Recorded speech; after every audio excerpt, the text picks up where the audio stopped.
What's up, everybody? Welcome back to Daily Psalm, where every day we're going through one of the Psalms. Here we are on day 83, Psalm 83, a song, a psalm of Asaph. Now, Psalm 83 is one of the more popular psalms. The battle that we have here in Psalm 83. Some people believe this has been fulfilled already. Some people believe it hasn't. But most people believe this is separate from the Ezekiel 38 war because of the nations involved. See, the nations listed in Psalm 83 are the nations that are immediately surrounding Israel, the inner circle of nations surrounding Israel.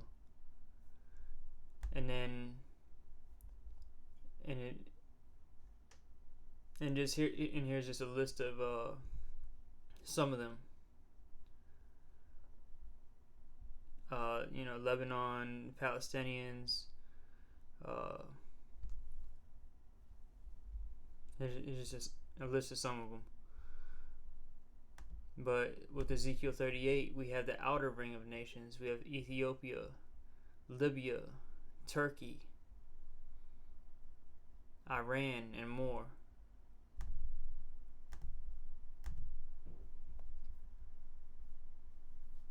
So most people believe this is two separate battles. But it's actually one battle. From my understanding, it's one battle. One battle. Psalm 83 and Ezekiel 38 are describing the same battle.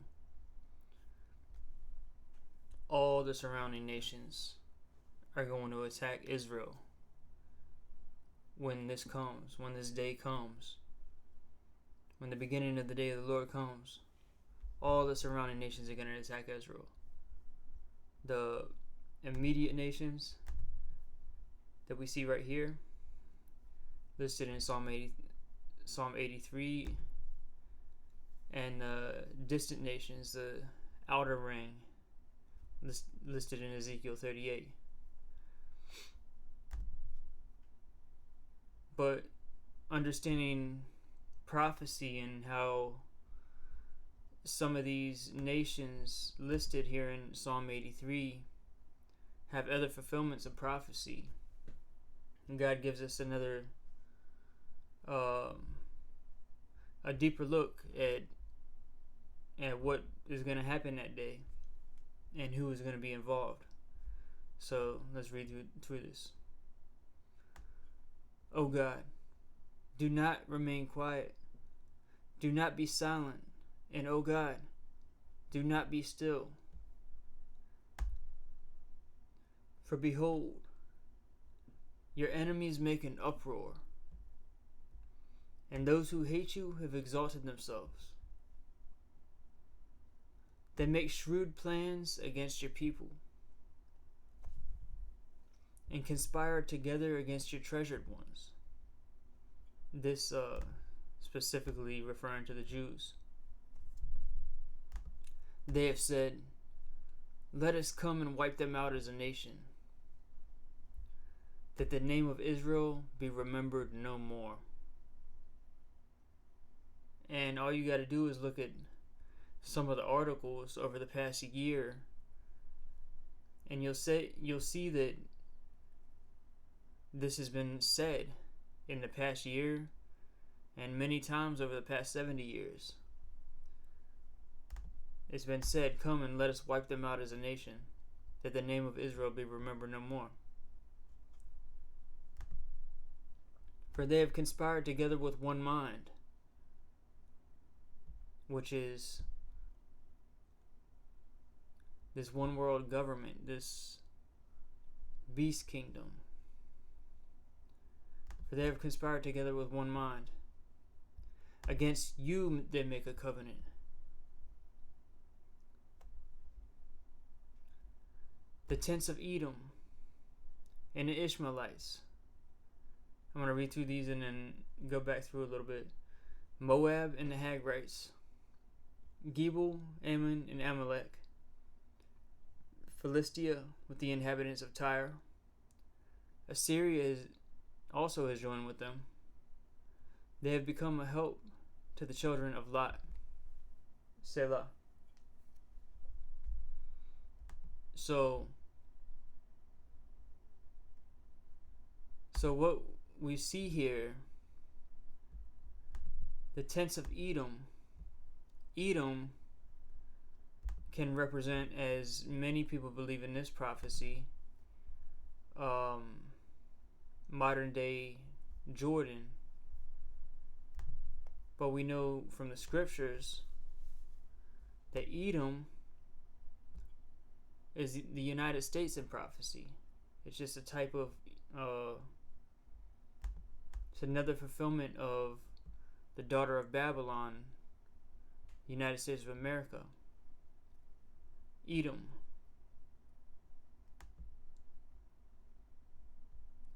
Brother of Jacob. The tents of Edom. And the Ishmaelites. And so the Ishmaelites, that's the Arabs, the Arab people.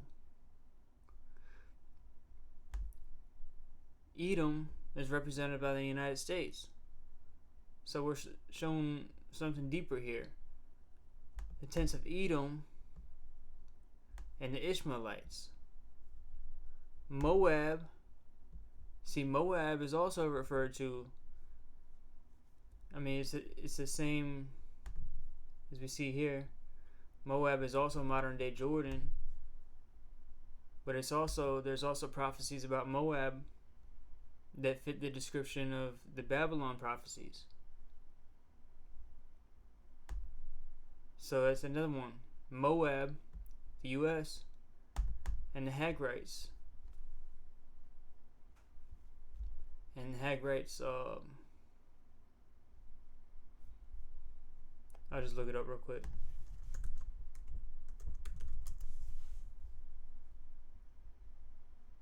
Sons of Agar, associated with the Ishmaelites, mentioned in the Bible.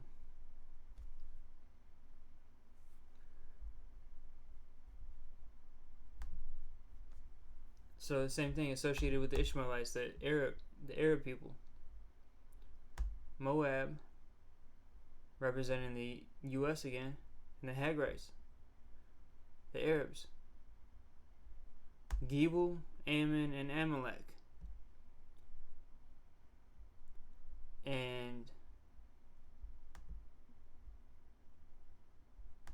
And this is the same thing. Ammon can represent the United States. Amalek, I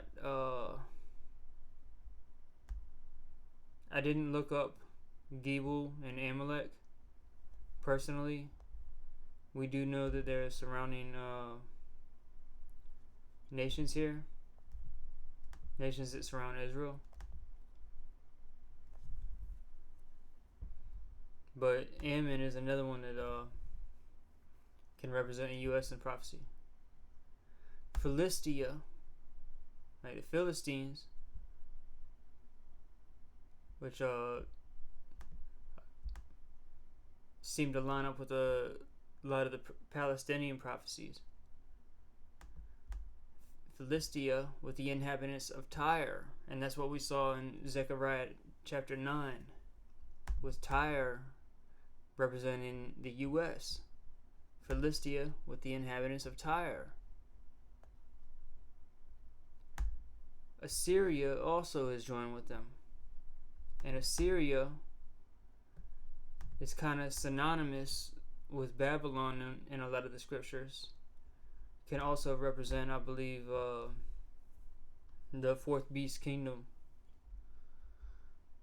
in some of the scriptures. Assyria also has joined with them. They have become a help to the children of Lot. Selah. The children of Lot were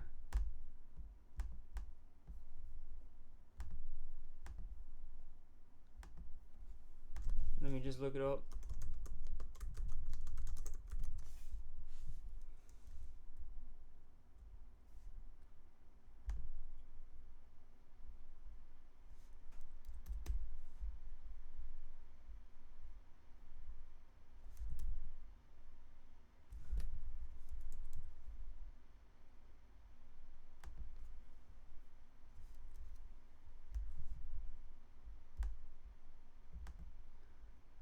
children of Lot, we know Lot had his daughters, but the children that were born to them, I believe, were Midian and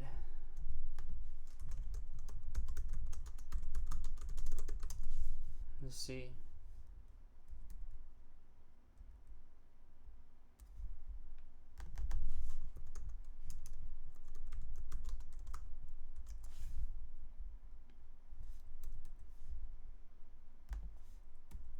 Moab and Ammon. Okay. See, Moab and Ammon. Okay, alright. Moab and Ammon. So Moab and Ammon, the children of Lot, can represent the U.S. and can also represent modern day Jordan, which is, Arab people as well.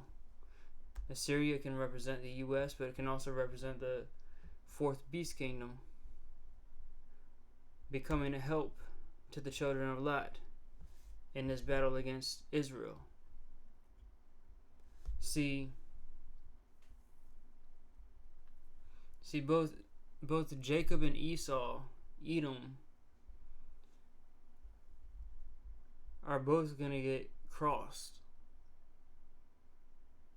Israel, modern day Israel, is going to get set up.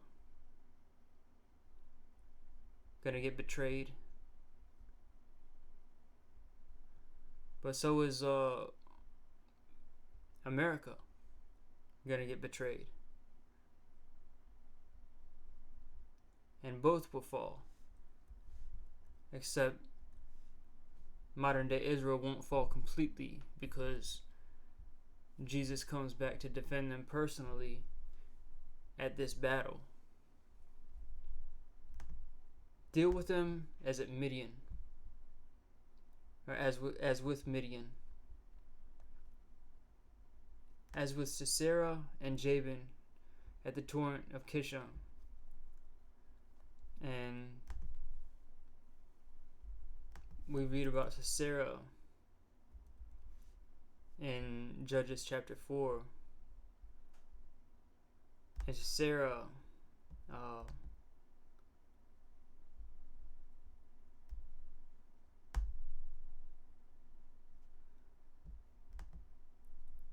we're just starting in verse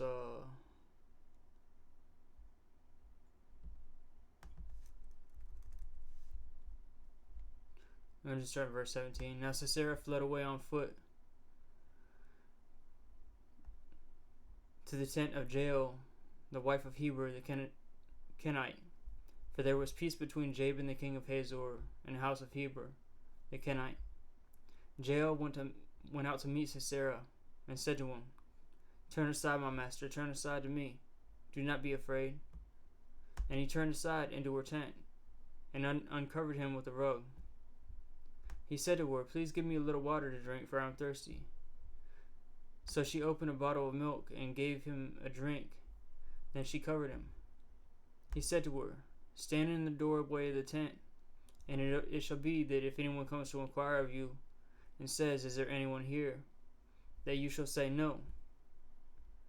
But Jael, Heber's wife, took a tent peg and seized a hammer in her hand and went secretly to him while he was sleeping and drove the peg into his temple, and it went through into the ground, for he was sound asleep and exhausted. So he died. And behold, Barak pursued Sisera. Jael came out to meet him and said, "Come, and I will show you the man whom you are seeking." And he entered with her, and behold, Sisera was lying dead with the tent peg in his temple.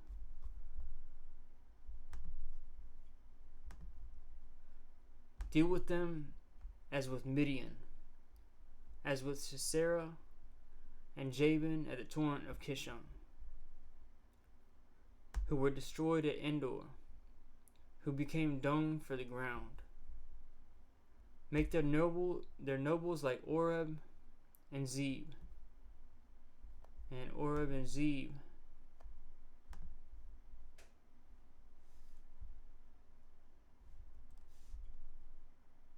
we read about here in Judges chapter 7. And we'll start in verse 24. Gideon sent messengers throughout all the hill country of Ephraim, saying, "Come down against Midian, and take all the waters before them, as far as Beth Arabah and the Jordan." So all the men of Ephraim were summoned, and they took the waters as far as Bethbara and the Jordan. They captured the two leaders of Midian, Oreb and Zeb, and they killed Oreb at the rock of Oreb, and they killed Zeb at the winepress of Zeb. And the rock and the winepress is interesting. While they pursued Midian, and they brought the heads of Oreb and Zeb to Gideon from across the Jordan. Make their nobles like Oreb and Zeb. Speaking of the nations attacking Israel. And all their princes like Zebah and Zalmunna. And we read about them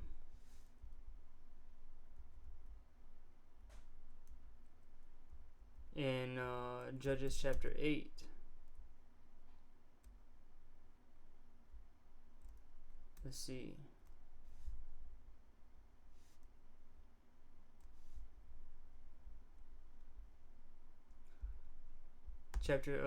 Verse 18.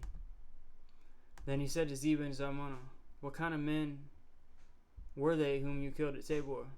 And they said, "They were like you, each one resembling the son of a king."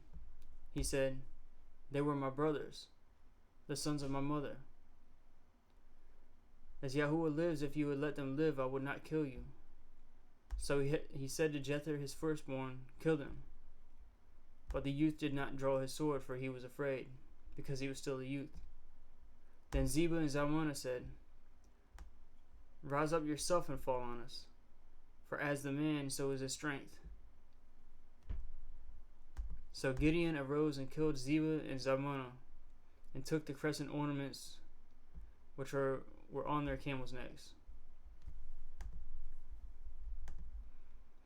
Make their nobles like Oreb and Zeb, and make their princes like Zebah and Zalmunna, who said, "Let us possess for ourselves the pastures of God." O my God, make them like the whirling dust, like chaff before the wind, like the fire that burns the forest, and like a flame that sets the mountains on fire. So pursue them with your tempest, and terrify them with your storm. Fill their faces with dishonor, that they may seek your name, O Yahuwah. Let them be ashamed and dismayed forever, and let them be humiliated and perish, that they may know that you alone, whose name is Yahuwah, are the Most High over all the earth. Hallelujah. As we see, just like in Ezekiel 38, these nations are going to try to wipe out Israel. Come and let us wipe them out as a nation, that the name of Israel be remembered no more. But we see what happens. God comes to save. Hallelujah. And yeah, this may be a first for some of y'all. Many people don't haven't put this together with Psalm 83 and Ezekiel 38 and America being involved. And there are some other scriptures to back this up about America being involved in this attack, betraying Israel, and also Israel betraying America. And it all goes back to what happened before, what happened again. It all goes back to Jacob betraying Esau. That's Israel betraying America. But this time, Esau is going to have revenge as well. And he's going to betray Jacob. And that's what we see here in Psalm 83. Thanks for tuning in. If you don't have a relationship with Jesus, call out to him today. Ask for forgiveness. He wants to save you. We're almost out of time. We're living in the last days. Give your life to him. He'll change you. He'll save you. And he'll raise you on Resurrection Day. Time is coming. Be ready. The judgment of God is coming upon this world. And only those who are right with Jesus Christ are going to be saved. That's the end of day 83. Thanks for tuning in. Love you guys. Shalom.